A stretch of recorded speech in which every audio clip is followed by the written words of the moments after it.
jamaah, oh jamaah. Alhamdulillah. Alhamdulillahirrabbilalamin, senang sekali kita masih di Islam itu indah. Temanya juga masih sama, patah hatinya orang tua.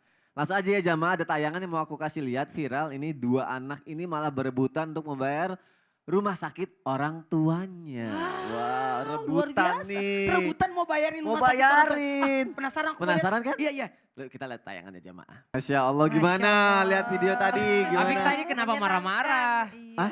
Nggak habis pikir. Oh enggak, karena tidak semua orang seperti itu. Kalau tadi kan saling berebut pengen memberikan yang terbaik untuk orang tuanya. Bener. Ini ada yang karena nggak mau direpotin orang tuanya dimasukin ke panti jompo. Subhanallah, ini yang bikin gak habis pikir. Nah itu.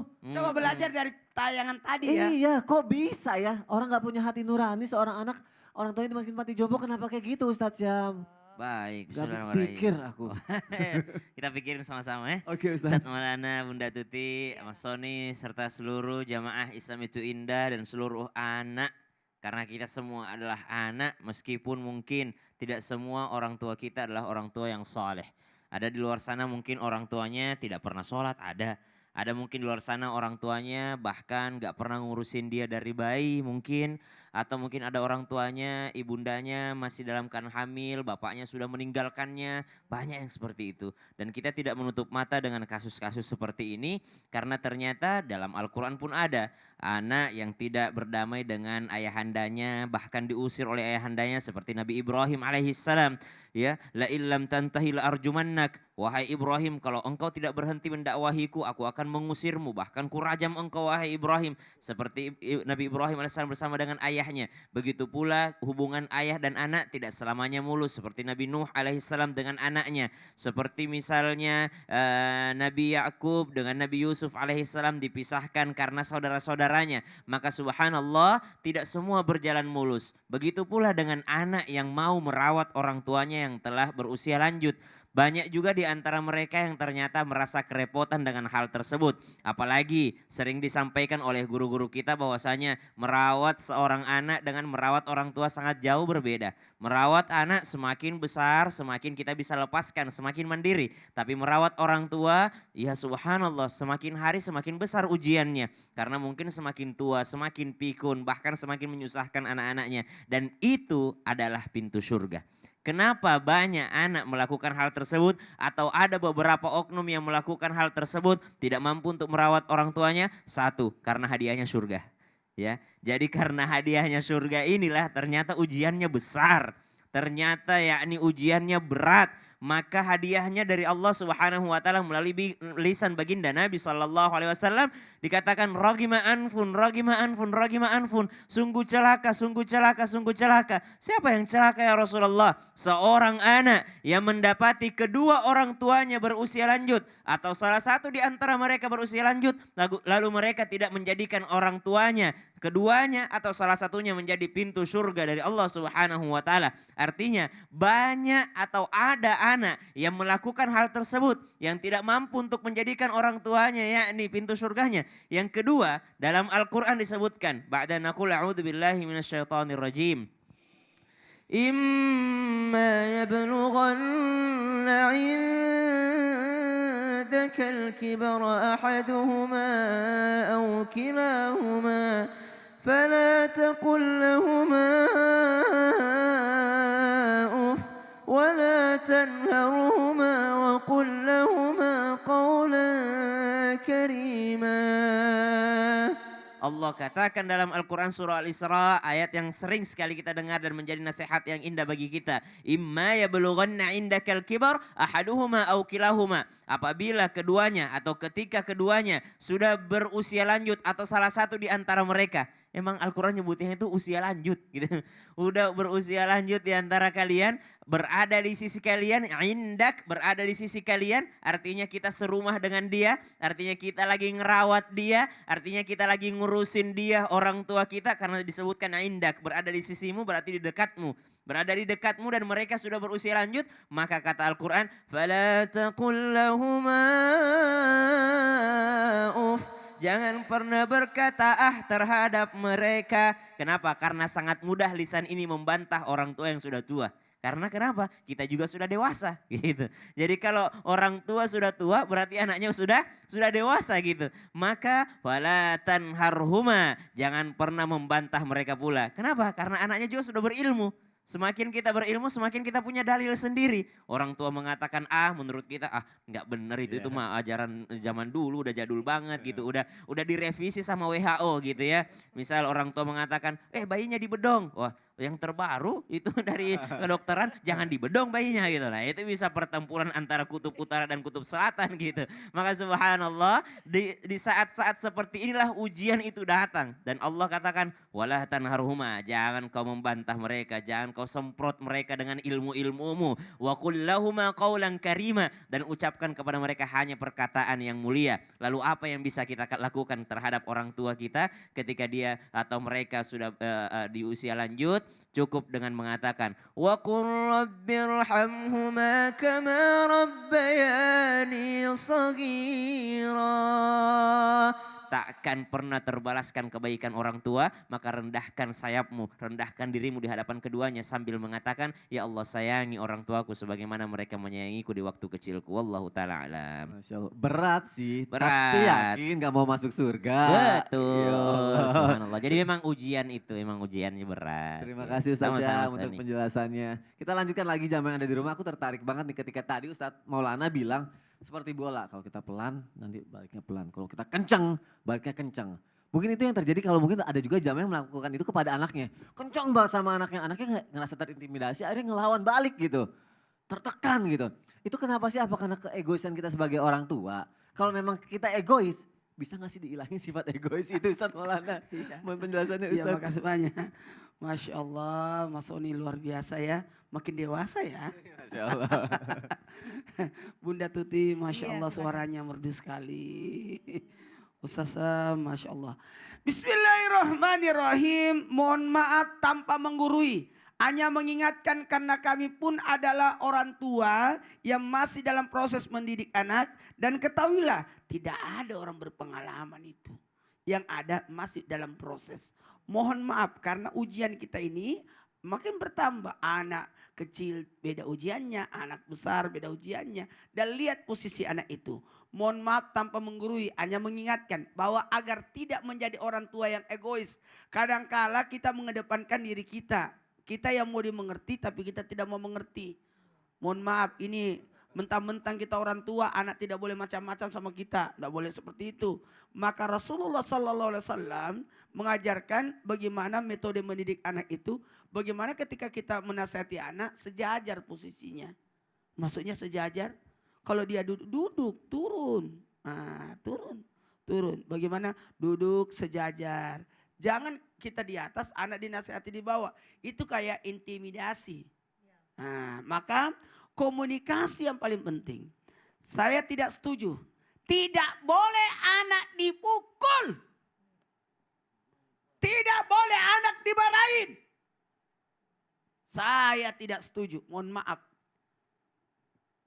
Anak, maaf, saya pinjam kata-kata ini. Anak bukan binatang yang mau dinasehati diurusnya pakai pukulan. No, tidak boleh. Anak punya telinga.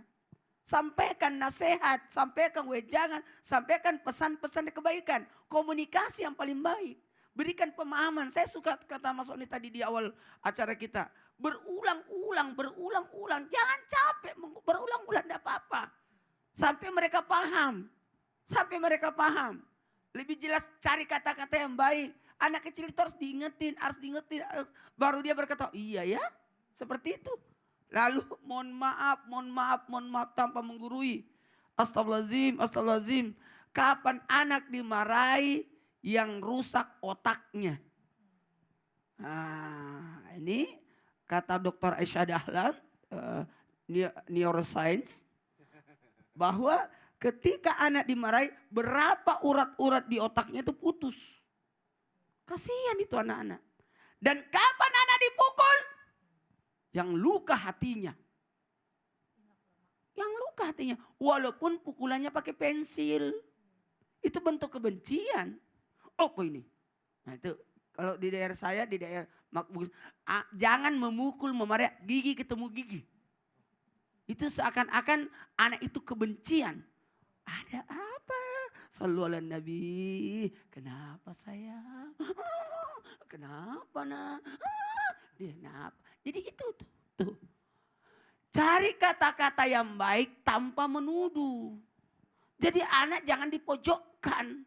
Udah salah, dia tidak tahu. Makanya dalam Islam tidak ada anak berdosa, yang ada bersalah. Karena dia belum tahu hukum. Maka dari sinilah kita mengendalikan emosi dan tetap siaga. Ku ampusakum wa ahlikum nar. Diri dan keluarga kita jaga. Karena anak adalah amanah. Oh ya Allah, berarti juga kita bukan cuma pengen ngajarin anak, tapi kita yang harus banyak belajar ya. Benar itu. Jadi kategori yang terbaik adalah bukan mengajar tapi mendidik anak. Mendidik anak, Mendidik Masya anak. Allah. Iya, Terima kalau kasih. mengajar itu bisa nonton di aplikasi-aplikasi ini, Tapi bisa nonton mendidiknya itu. tapi mendidik yang susah itu. Masya Allah. Terima kasih Ustaz Maulana untuk pelajarannya. Terima kasih. Semoga kita bisa menjadi orang tua yang baik ya jamaah yang ada di rumah Amin, ya. ya Allah. Dan untuk anak ya Bunda Iya. Tuti bisa menjadi anak yang berbakti sama orang Amin, tua gitu. amin, Karena ya Allah. kasihan kalau misalnya sampai ngebuat patah hati orang tua Iya, juga gitu. Iya. Kalau misalnya memang sudah terlanjur patah hati Bunda Tuti, Iya Kak Sony. bagaimana cara memperbaikinya? Masya Allah. Mohon penjelasannya Bunda. Luar biasa nih pertanyaannya. Mohon izin Ustaz Maulana, Ustaz Syam. Bismillahirrahmanirrahim. Allahumma sholli ala Sayyidina Muhammad wa ala ali Sayyidina Muhammad. Jikalau anak kita bersalah, jangan langsung dihukum. Betul apa kata Ustadz Maulana. Tapi cari dulu duduk perkaranya apa. Dan kalau hati orang tua sudah patah, dipatahkan oleh kekecewaan. Barangkali dengan perilaku anak-anak kita, maka kita sebagai anak harus pertama itu mohon ampun kepada Allah. Bersegera. Di surah Ali Imran ayat 133 Allah berfirman, Bismillahirrahmanirrahim. Wasari'u ila maghfiratim mir rabbikum. Mir rabbikum wa jannatin arduha samawatu wal ard. U'iddat lil muttaqin.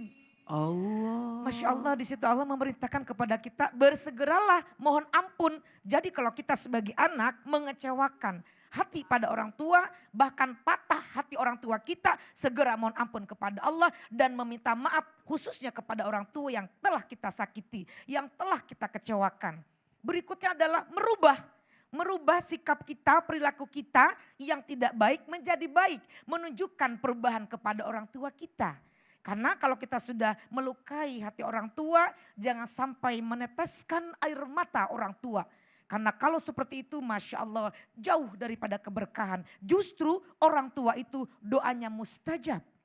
Jadi kita harus mendekatkan diri kepada orang tua. Dengan cara apa? Berkomunikasi yang baik. Jalin lagi, bentuk lagi komunikasi yang baik. Dan kalau kita sudah bersalah kepada orang tua, bahagiakan.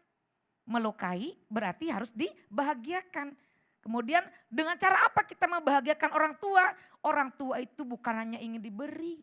Tapi dengan tutur kata, dengan disapa. Kemudian dengan diperhatikan. Jangan sampai kita kepada orang lain dekat, kepada kawan dekat, kepada orang tua kita menjauh. Bahkan kita sering membentak. Atau dengan marah-marah, ya Allah. Kita belajar dari kecil, diajarkan tata cara berkata yang baik. Kita diajarkan di sekolah, praktekkan. Tapi sekali-kali kita bersalah memang wajar. Karena namanya anak, sekali bersalah, sekali membahagiakan. Kadang juga membuat jengkel. Itulah uniknya sebagai anak. Tapi kalau orang tua kita sudah patah, jangan sampai kita berlarut-larut dalam masalah. Cerita kepada orang tua, kenapa saya tadi itu melakukan itu. Orang tua juga menjadi pendengar yang baik. Jangan baperan. Sedikit-sedikit anak nangis orang tuanya. Orang anak melakukan hanya ibarat kata gak begitu fatal. Langsung marah lagi, baperan. Jangan lihat dulu anak kita ini apa permasalahannya. Jangan langsung dieksekusi, memang kamu salah, memang kamu salah. Ya, hati-hati. Setuju. Aduh, Allahu Akbar. Iya, Setuju. Setuju ya? belum Aduh. Iya, tentu juga. kadang ada juga tuh orang Anak tua. salah. Anaknya nangis tengah malam, anak bayi. Iya. Dia marah-marahin anaknya. Kenapa kau? Ini jam 1 malam. Mana anak bayi tahu kalau ini jam 1 malam. Iya. Yang salah kita. Iya, Ya Allah. kadang-kadang bertengkar dengan remote, dengan Iya. anaknya tentang remote. Aduh. Sama Masya anak. Allah. Kalau bahas masalah anak tuh seru ya gitu ya. Banget. Kita merasakan gitu ya zaman. Bukannya kita membela anak, Bukannya tidak. enggak, tapi Tapi itulah kita belajar lebih ya. memperbaiki Iya. diri. Masya Allah, terima kasih guru-guruku yang tercinta. Sama-sama, Kak Sekarang aku Sony. mau ngebacain lagi nih pertanyaan yang udah masuk lagi ke media sosial Islam itu indah. Yuk masuk lagi yuk ke segmen Tanya Dong Ustadz. Kami semua tanya dong Ustaz. Pertanyaan selanjutnya jamaah dari Instagram hamba Allah. Assalamualaikum Ustadz, mau tanya. Saya menikah sudah 5 tahun. Ibu saya melarang keras saya buat rumah sendiri. Saya dilarang pisah rumah. Bikin kamar mandi di kamar juga tidak boleh tats. Waduh ya Allah. Bikin dapur sendiri tidak boleh. Saya sudah minta izin satu rumah tapi ada sekatnya. Ibu depan saya belakang. Ibu depan saya belakang. Tetap saja tidak boleh pokoknya gitu. Alasannya takut nanti mau ikut siapa setelah di hari tua nanti Ustadz. Yang jadi masalah gara-gara saya satu rumah dengan orang tua, saya jarang sekali, wah ini untuk urusan rumah tangganya nih gitu ya. Pada akhirnya ketika semua itu berlarut-larut nih Ustadz Maulana ada di tulisannya ya jamaah ya. Hasilnya suami saya pernah ketahuan selingkuh gitu. Apakah orang tua saya ikut menanggung dosa? Mohon solusinya Ustadz. Nah kalau yang susah-susah kayak gini Ustadz Syam nih. Melalui tausiahnya nih Ustadz. Silakan Ustadz. Baca ya. Gak tahu. Ya, saya serahin sama Ustadz Syam aja kali ini. Tapi guru Ustadz Maulana, Bunda Tuti, Mas Sony, serta guru-guru kami yang dimuliakan Allah Subhanahu Wa Taala serta istri solehah yang bertanya di Islam itu indah ini. Saya yakin Anda sedang berusaha menjadi seorang istri solehah sekaligus berusaha menjadi seorang anak solehah untuk ibunya. Ini sesuatu yang sangat berat. Bagi seorang suami nggak terlalu berat. Kalau istrinya kurang ajar kepada ibundanya, maka dia boleh memilih ibundanya. Bisa dia tinggalkan istrinya. Karena tetap surga kami, suami ini adalah orang tua kami. Jadi ketika istri kami tidak bisa menghargai orang tua kami, maka kami tinggalkan ia dengan mudah. Subhanallah. Tapi yang sulit itu posisinya adalah istri. Ketika sang istri akan memilih dilema antara orang tuanya, dia taat sama orang tuanya, atau dia mengikuti taat terhadap suaminya. Karena ternyata ketika seorang wanita telah menikah, telah dipindah kewajibankan ya. Jadi pindah kewajiban, pindah tanggung jawab dari orang tuanya ke suaminya. Itu kan makna daripada saya nikahkan dan saya kawinkan engkau dengan anak saya gitu ya. Yang bernama Fulanah binti Fulan dengan mahar tersebut karena Allah itu kan pemindah tanggung jawab gitu. Pindah haknya, pindah tanggung jawabnya. Maka pada saat itulah sebenarnya seorang tua harus ridho, harus rela melepaskan anaknya kemanapun suaminya membawanya pergi. Maka salah satu di antara ciri istri salehah di mana suaminya membawanya pergi dia ikut bersamanya.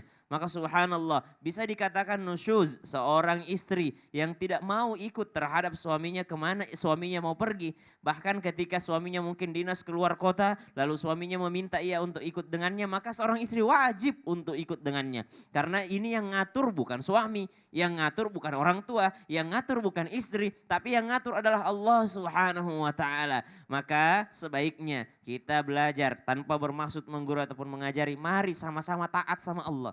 Bukan masalah engkau taat sama orang tua apa taat sama suamimu. Enggak ada seperti itu. Bukan taat antara memilih antara suaminya atau orang tuanya. Tapi sama-sama ibundanya taat sama Allah. Anak perempuannya taat sama Allah. Menantu laki-lakinya taat sama Allah. Ikut aturan Allah semua aman.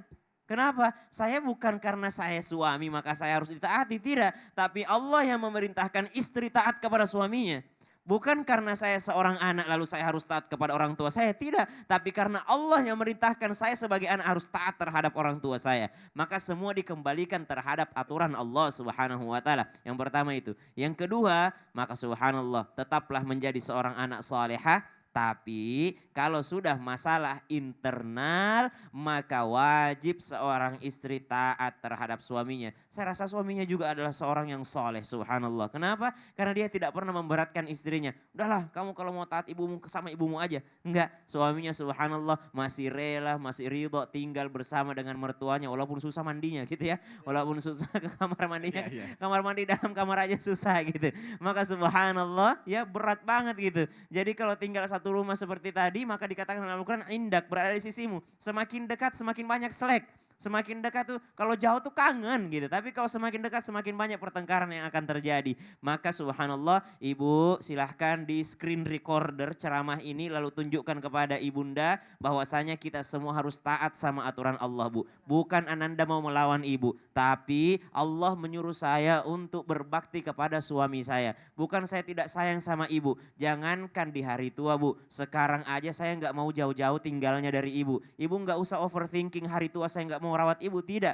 Kami hanya punya sekat untuk apa? Untuk sama-sama kita punya dapur masing-masing, punya rumah tangga masing-masing. Karena ketika tahun 2000 diadakan survei, semua orang yang bercerai ditanyain, rata-rata jawabannya terbesar satu masalah ekonomi, yang kedua hadirnya orang ketiga, yang ketiga karena ikut campurnya orang tua dalam rumah tangga anaknya. Maka termasuk yang paling besar menyebabkan perceraian adalah ikut campurnya orang tua dan mertua dalam rumah tangga anaknya. Naudzubillahi min dzalik. Maka mari relakan anak ketika ia sudah menikah, ridhokan anak ketika ia sudah menikah, pasrahkan semuanya kepada Allah Subhanahu wa taala. Karena kenapa? Kita sendiri yang menikahkannya. Sama seperti tidak percaya terhadap menantunya kalau ia tidak mau melepaskan anaknya. Wallahu ta'ala alam. Berarti tadi kalau misalnya seperti Ustadz Syam bilang, kalau ibunya punya aturan tapi aturannya mungkin kurang baik, ada sesuatu yang harus diluruskan ya Ustadz Syam. Betul, makanya aku bilang screen recorder aja ini, acara ini ya, tayangan ini ceramah tadi sampaikan kepada ibu bahwa bukan melawan ibu, tapi kita taat sama Tuhan. Baik, Masya Allah. Gitu. Terima kasih Ustadz Syam. Siap. Bun,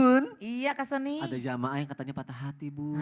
Apalagi Katanya nih? punya anak tapi Iya. seperti nggak punya anak. Nah, merasa tidak punya anak. Iya. Maksudnya gimana? Parah ya Bun ya, punya Ya anak seperti Allah. tidak punya anak. Nih harus ada jawabannya nih. Iya, enaknya gimana ya Bun? Aduh, jamaah Islam itu indah. Ini sangat bingung Bunda juga nih.